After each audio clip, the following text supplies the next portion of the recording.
Showing na ngayong Pasko ang MMFF entry sa mga sinehan sa buong bansa. Kabilang po dyan ang pinaka-napapanahon at pinaka-makabuluhang pelikulang taon, ang Manila's Finest. At live mula sa Mandaluyong, nasa frontline ng balitang yan, si MJ Marfori. Merry Christmas, MJ! Kamusta dyan? Marami na bang nakapila at nanonood nitong MMFF entries? Yes! Yes, Ruth! Merry talaga ang vibes ng Pasko, lalo na dito sa Mandaluyong para sa first day ng Metro Manila Film Festival.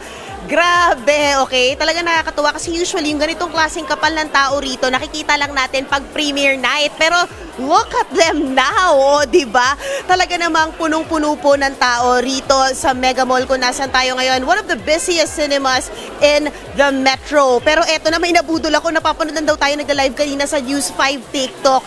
Eto na siya ngayon, nahatak sa sinihan. Isa sa mga viewers natin, Chris, right? Yes po, yes Yan. po. Oo, at nakita raw niya. Anong papanoorin mo, Chris? Nakaplan po is reconnect and sana kung plano pa po sa schedule is yung Manila's Finest Oo, naman. diba? Talagang nasa pila nila yan. Actually, dito nga sa Cinema 1, dito yung Manila's Finest. Last 3 na showing na lang po yung available dito dahil puno na nga yung screening up until now. Hindi pa nila alam kung sino artista makikita nila pag nanood sila mamaya.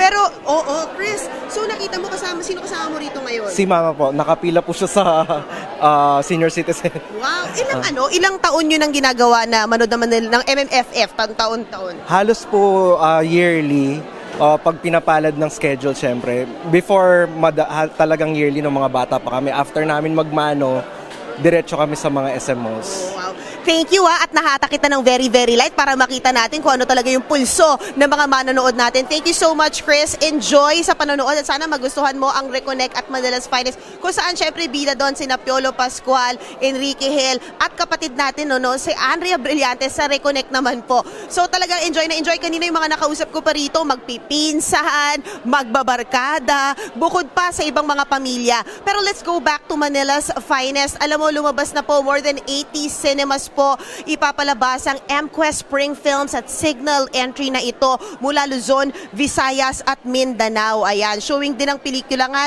sa mahigit 80 sinihan sa buong bansa. Patunay ito na malakas ang suporta at interes ng manonood sa action drama na handog syempre ng MQuest Signal at Spring Films. Bukod dyan, may cinema tour din po yung Manila's Finest. That's why we're also here. May mga 5 p.m. makakasama natin si Ashton Olviga at si Tyke, isang MQuest artist na bida rin po sa Manila's Finest para syempre magpasalamat sa mga tagahanga at mga fans na nag-book na po at meron pa pong mga nagpapa-block screening ng Manila's Finest. So after nito makikita natin sila sa Estancia, sa Ortigas din and sa PBA tonight. But guess what mga kapatid, we're not stopping there because iikot pa sila sa iba pang mga syudad na dito sa Metro Manila in the coming days. So stay posted for that.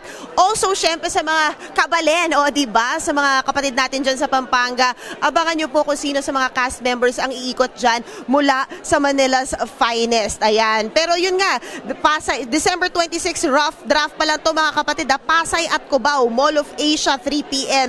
Gateway, 7 p.m. Bukas po yan. December 27, Estancia ulit, 11 a.m. at 1:30 p.m.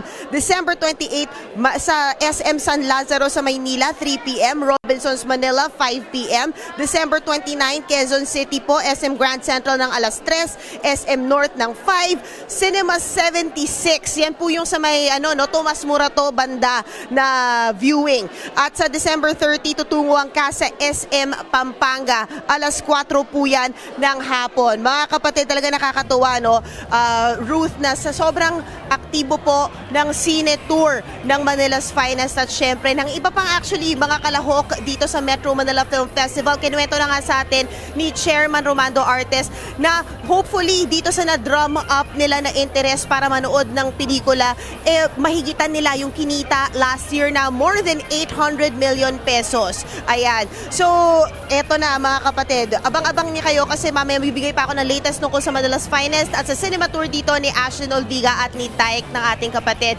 Yan muna ang latest mula rito. Ruth! Yan po ang Express Report ni MJ Marfori. Mga kapatid, Ruth Cabalco, para sa mabilis na pasada ng mga balitang dapat niyong malaman, mag-follow at mag-subscribe sa social media pages ng News 5.